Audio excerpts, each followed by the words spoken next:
You're about to embark on a journey of nearly 2,000 miles, the length of one of the world's great rivers, on its timeless mission to bring the glacial waters of the southern Rockies to the tropical Gulf of Mexico. Born of snowmelt and springs, the Rio Grande will offer abundant water to a magnificent array of wildlife down its ancient course.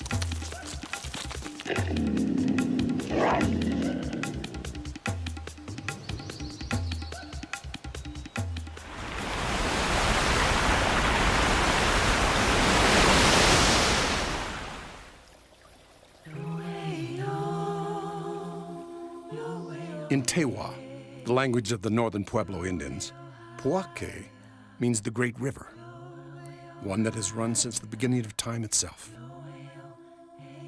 For longer than anyone can remember, indigenous peoples have traveled up and down this thread of life and continue to weave a rich tapestry of culture and history.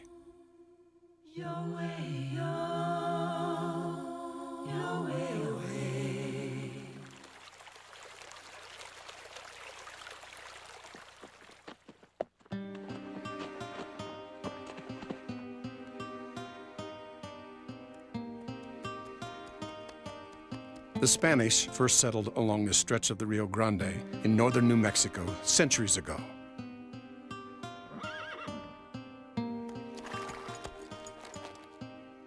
Their descendants, still known as Los Norteños, have coaxed life from once barren lands through thousands of hand-dug ditches called acequias. Over hundreds of years, wild animals and plants have also come to depend on these waterways. The acequia is the circulation of the community, and the water its blood. El agua es la vida. Water is life.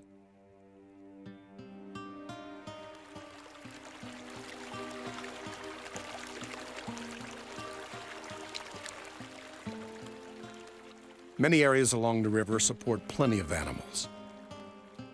Perhaps too many.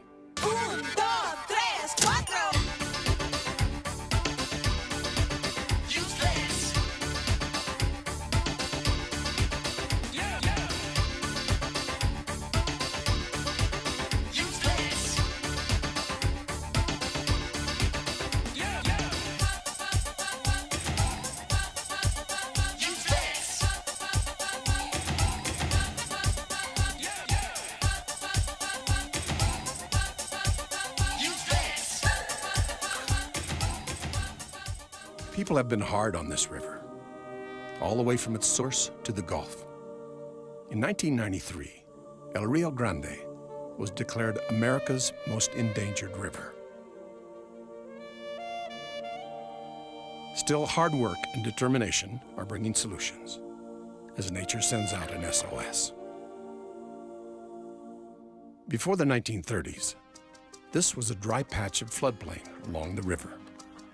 Today, the Bosque del Apache is a brilliant example of achievement in caring for nature. Thanks to conservation efforts, the Bosque is a thriving wetland, haven for thousands of migrating birds and other animals.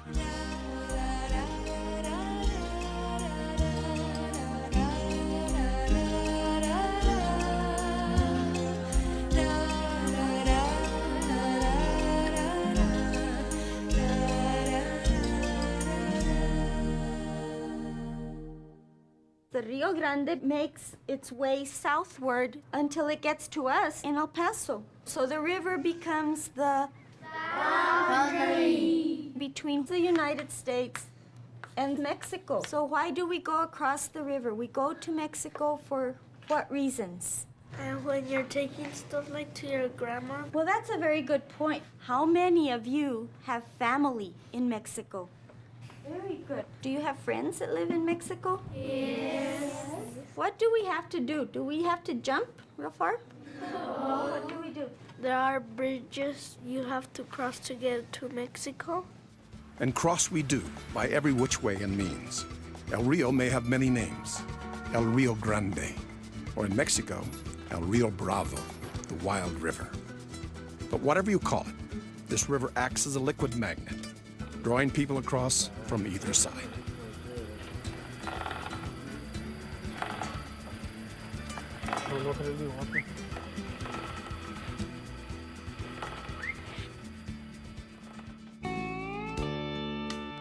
We're in the Big Bend region of Texas, about 1,000 miles from where the river starts up in Colorado. Here, the Rio cuts through the fringe of the vast Chihuahuan Desert. This bioregion supports a wide variety of plant and animal species.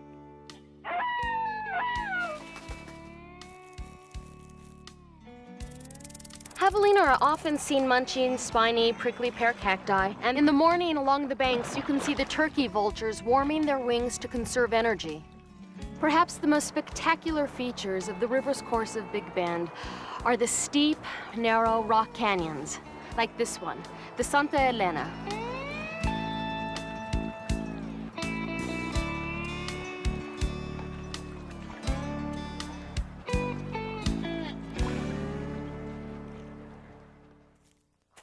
Look at the beauty of this jungle. What I'm gonna show you today is one of the few remaining... Oh, man! Did you see that thing? It had a license plate. What we're gonna do is we're gonna see one of the few remaining views of the river, as the Spanish called the Rio de las Palmas, River of Palms. It gets very, very humid here. Oh, man, what did I step in?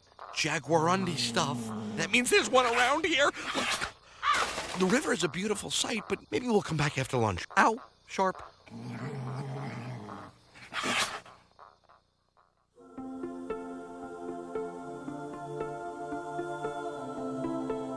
The river comes to a new realm as it finally reaches the ocean it has been searching for.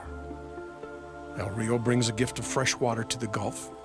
Fresh and salt waters join to create a fascinating world of abundant life.